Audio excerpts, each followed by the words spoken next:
D'abord, je suis ravi de vous retrouver. Passez la meilleure année possible. J'espère que les fêtes ont été excellentes. Charles Beigbeder, commençons par le point important. Qu'est-ce qui vous motive dans cette affaire? Parce que beaucoup de gens écrivent, vous voyez, j'ai amené les journaux ce matin, qu'au fond, le meilleur moyen de couler NKM, c'est que vous meniez une liste dissidente, encore une liste à droite. Mais c'est tout le contraire.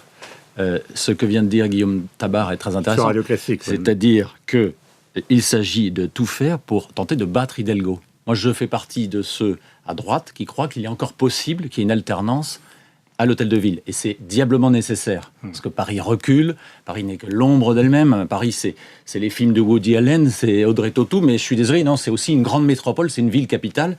Mais malheureusement, ce n'est plus le cas. Ça aurait pu l'être, mais ce n'est plus le cas.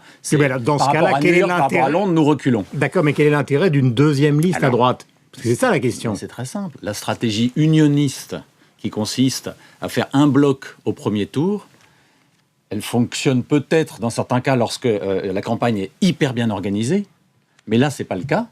On ne va pas revenir là-dessus, mais il y a toute une série de dysfonctionnements. Donc, lesquels? Donc, il y a énormément de déperditions. Non, mais c'est un problème d'image, c'est un problème de stratégie politique, de problème d'organisation, de management, mais ça, c'est le passé. Maintenant, ce qu'il faut, c'est battre Hidalgo. Pour ça, la stratégie unique, UMP, Modem, UDI, ne fonctionne pas. Il y a trop de déperditions. On fait monter le Front National parce qu'il y a des Parisiens 9%. Qui soit vont s'abstenir, soit vont manifester leur mauvaise humeur à aller dans le vote extrême. Et donc, je ne veux pas ça. Moi, je veux mobiliser tous les Parisiens pour qu'il y ait une alternance à Paris, pour que des gens de la société civile reprennent en main l'Hôtel de Ville. Mais est-ce que vous considérez, parce qu'elle l'a dit, Anne Hidalgo, que finalement, vous lui avez fait la danse du ventre pour être tout près d'elle dans cette liste, et que c'est une histoire d'ego, de bataille. Vous permettez, mais je voudrais qu'on l'écoute, parce qu'elle vient de le dire, cette affaire des listes dissidentes chez nos confrères de RTL. On l'écoute. Ce sont des gens qui, en fait, voulaient être sur mes listes et qui, pour certains d'entre eux, aujourd'hui, font du chantage. Genre, retenez-moi ou je fais un malheur en disant, voilà, je voulais la numéro 2, propose la numéro 4, c'est scandaleux. Bon, tout ça, c'est vraiment des problèmes d'ego, des querelles d'ego. Et moi, en tout cas, j'assume ce choix que j'ai fait, renouvellement et élargissement. Alors là, on n'entend pas du tout cette idée qu'il puisse y avoir un rassemblement à droite pour battre la gauche. Non, mais c'est pas à elle de le dire, mais clairement, c'est pas du tout un problème d'ego. Ça a peut-être été un catalyseur dans cette affaire, mais maintenant, on lance Paris Libéré dans tous les arrondissements, et ça va permettre de mobiliser tous les Parisiens qui ne se seraient pas mobilisés s'il y avait uniquement ces listes NKM, et donc, ensemble, on se rassemblera. Il y aura le soir du premier tour pour battre Hidalgo. Mais il y aura qui sur ces listes? Il y a tous ceux qui ont été retoqués par NKM. Il y a des citoyens lambda dans un certain nombre d'arrondissements, des entrepreneurs, des commerçants, et puis, c'est vrai, des anciens élus et des élus existants qui n'ont pas été retenus pour diverses raisons. Par exemple, Géraldine Porogovin dans le 15e arrondissement, qui est conseillère de Paris. Par exemple, Serge Federbusch, qui est conseiller dans le 10e arrondissement, et beaucoup d'autres. Et ensemble, nous serons à même de lutter contre l'abstention, de faire en sorte que tous ces Parisiens qui veulent que ça change, et croyez-moi, ils sont très nombreux, eh bien, nous nous mobilisions, nous nous rassemblions le soir du premier tour, et on verra qui est en tête entre les listes NKM et les listes Paris Libéré, et puis ensemble, nous ferons tout pour battre Hidalgo, et la partie est loin d'être finie, il faut réveiller Paris. Question violente, est-ce que vous êtes une sorte de traître contemporain, le Brutus de NKM? Parce que c'est vrai que depuis le début de sa carrière, il y a des gens qui ont dit qu'elle était trop snob, qu'elle était trop bourge, etc. etc. Mais je ne suis pas du tout dans le NKM bashing, j'aime beaucoup Nathalie, c'est pas le sujet. Franchement, moi, ce qui m'intéresse, c'est gagner Paris. C'est tout. Et donc, on est concurrents, on n'est pas adversaires, et on devra travailler ensemble. Et d'ailleurs, j'invite Nathalie à ce qu'on se voit régulièrement pour faire le point, pour préparer le soir du premier tour. Pour battre Hidalgo. Je ne veux pas, nous ne voulons pas qu'il y ait une inspectrice du travail, même si cette profession est tout à fait respectable, qui soit maire de Paris, qui est la 3e ville du monde. Mais pourquoi C'était la première adjointe, Hidalgo. Parce que c'est un côté un peu méprisant. Cette ville est mal gérée. Il y a des gaspillages innombrables sur le sujet des crèches, sur le sujet du logement social. Il y a des abus.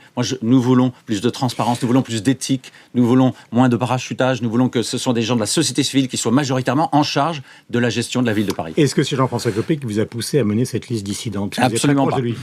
Absolument pas. Il désapprouve, c'est un ami, mais il désapprouve totalement mon initiative. Ce qui est normal, c'est le président de l'UMP. Parce que beaucoup de gens peuvent dire maintenant, finalement, Copé, dans la perspective d'un retour de Sarkozy, lui montre à Paris que lui aussi, il va falloir compter sur lui. Et vous seriez une sorte de cheval de Troie de Copé dans un... Parce qu'il va venir défendre NKM, Nicolas Sarkozy. Non. Tout le monde l'écrit ce matin, encore une fois, dans les journaux. Il va pousser sa campagne, soutenir sa campagne à un moment, on ne sait pas quand, publiquement. Nous verrons, peut-être j'irai le voir à un moment, mais quant à Jean-François Copé, non, il essaye même de recoller les morceaux, mais j'explique à tous ceux qui tentent de faire cela, de jouer les intermédiaires, que c'est absurde.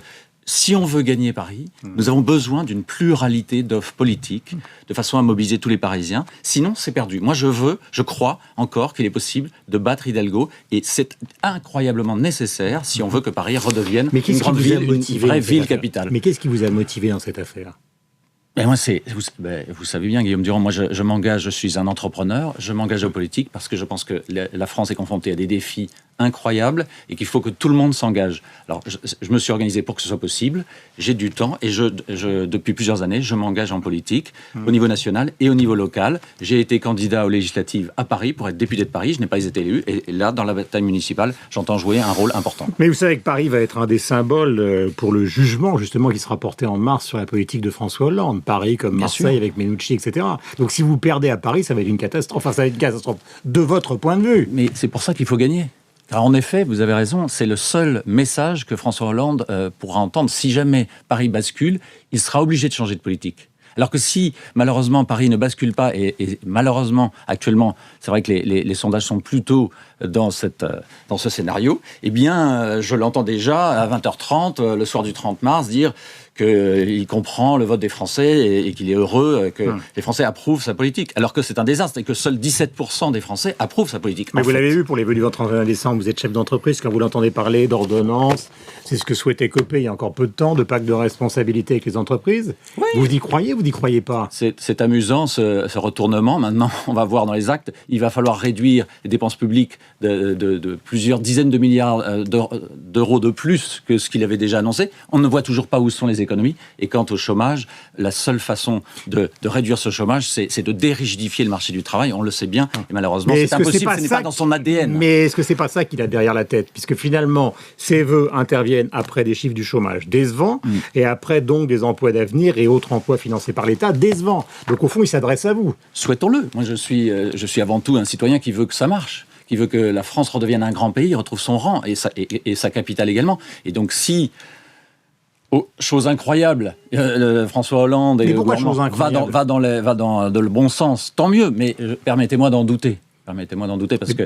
Parce qu'il a été élu sur un mensonge, qu'une politique différente est possible. Il a attaqué les entrepreneurs. Alors depuis, il rétropédale, mais j'ai de forts doutes. Et par exemple, sur l'affaire du chômage, la seule façon, ça serait de faire un ANI PME, c'est-à-dire une modernisation du marché du travail pour les TPE et les PME, pour que ce soit plus facile d'embaucher et de débaucher dans ces petites entreprises. Et c'est tellement contre l'ADN de son électorat du Parti socialiste que je n'y crois pas. D'accord, mais vous êtes quand même suffisamment subtil pour comprendre que ce garçon a peut-être des arrière-pensées. Quand je dis ce garçon, c'est le président de la République. C'est pas nouveau. François Mitterrand, il a été élu avec une majorité, il a changé en 83. Pourquoi Hollande ne ferait pas la même chose ? Bien sûr, mais à ce moment-là, il faudrait changer de Premier ministre, franchement. Quand Mitterrand a fait sa rigueur, il a changé de Premier ministre. En tout cas, il a changé de ministre des Finances d'abord, je crois me souvenir, c'était Jacques Delors, puis ensuite rapidement de changer de Premier ministre avec Laurent Fabius. Oui, donc c'est pas exclu. C'est pas exclu, mais...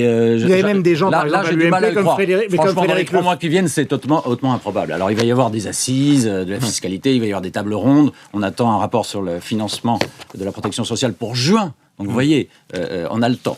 Il y a une chose aussi qui est frappante pour une grande partie des observateurs et pour l'électorat que vous représentez, qui est celui de la majorité, c'est quand même cette guerre des chefs et l'absence d'un programme. Alors je sais que l'UMP a adopté un programme, que François Fillon de son côté a fait un programme, mais en fait pour les gens on a l'impression qu'il n'y a rien de vraiment saillant qui sorte. Alors quelle est la grande idée de la droite aujourd'hui et quel est le candidat de la droite ? Alors, le candidat, c'est Parce que vous êtes un peu le symbole, justement, de cet éparpillement avec l'affaire de Paris. Il y aura une primaire, il y aura une période où il faudra se doter d'une personnalité qui incarnera les couleurs de la droite et du centre pour l'élection présidentielle. Ce sera, j'espère, début 2016. Pour ce qui est du programme, il y a un vrai bouillonnement. Vous savez qu'à l'UMP, qui est le parti politique où je me suis mis en retrait, bien sûr, puisque je ne peux pas cumuler à la fois des fonctions de secrétaire national et porter une initiative sur Paris, concurrente de celle de Nathalie Kosciusko-Morizet, eh bien, il y a eu énormément de conventions sur tous les sujets, sur le travail, sur la fiscalité, sur l'Europe, et c'est en train de se faire. Moi-même, je suis président du think tank de la droite forte, qui est le premier mouvement d'opinion au sein de l'UMP.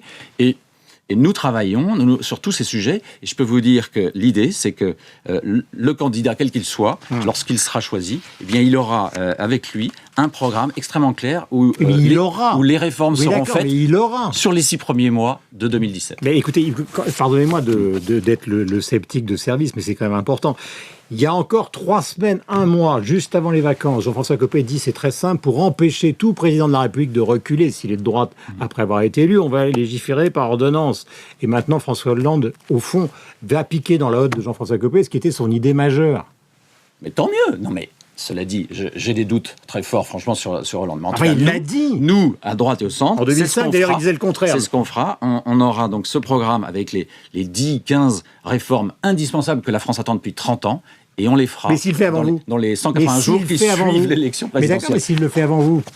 Ça serait miraculeux, Guillaume Durand. Ça serait fantastique. Et à ce moment-là, vous le soutiendrez. Et la France repartirait de l'avant. Mais permettez-moi d'en douter fortement. Question indiscrète. Vous avez vu Nicolas Sarkozy ? Je l'ai vu, oui, bien sûr, en 2013, plusieurs fois. Et je pense que ce ne serait pas idiot que j'aille le voir. Il faut toujours voir un ancien président de la République. Il a toujours beaucoup de choses à dire. Et il vous a dit quoi ? Il m'a dit... En politique, on ne donne rien, il faut prendre et qu'il faut se battre. Si jamais j'ai de l'énergie et que je veux changer les choses, eh bien il faut y aller à fond, c'est ce que je fais. Mais alors donc, si je comprends bien, dans une biographie concernée à NKM, il l'aurait poussé à se présenter à Paris, vous aussi il vous pousse à vous présenter à Paris, donc il pousse tout le monde à se présenter. On n'a pas parlé de Paris. Non, avec le président, nous n'avions pas parlé de Paris.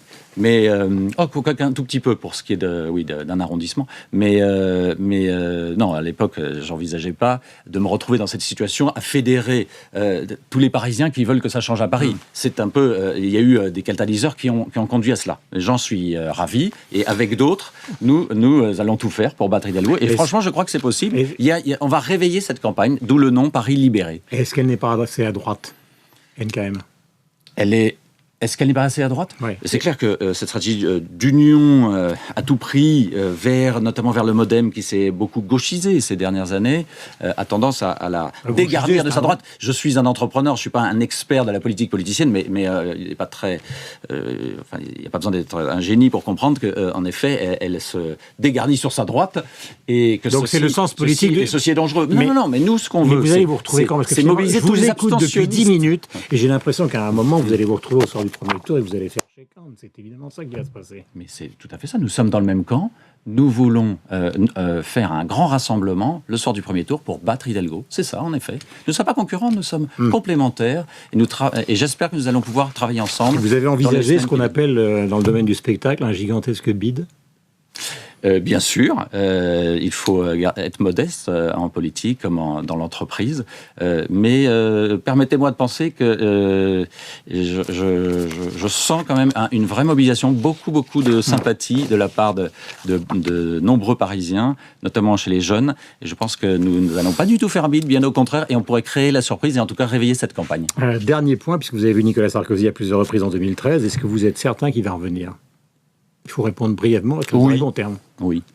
Pourquoi ? Sauf s'il en est empêché. D'accord, mais ça s'est fondé sur quelle impression personnelle ? La niaque, l'envie d'en découdre, l'amour de la politique et de son pays. Et j'aurais dû commencer par là. et sa jeunesse, son énergie est intacte. Donc vous considérez que c'est lui le candidat. Donc à quoi servent les primaires dont vous avez parlé tout à l'heure ? Parce qu'il n'en veut pas. À mobiliser tout son camp et à valider le programme qui l'accompagnera. Merci beaucoup Charles Becbédé. Donc je rappelle que demain vous tiendrez une conférence de presse pour expliquer dans le détail le contenu et le contenant des listes que vous allez mener pour cette bataille de Paris. Merci à vous, passez la meilleure journée possible. On se retrouve évidemment en direct sur LCI et sur Radio Classique dans une petite seconde.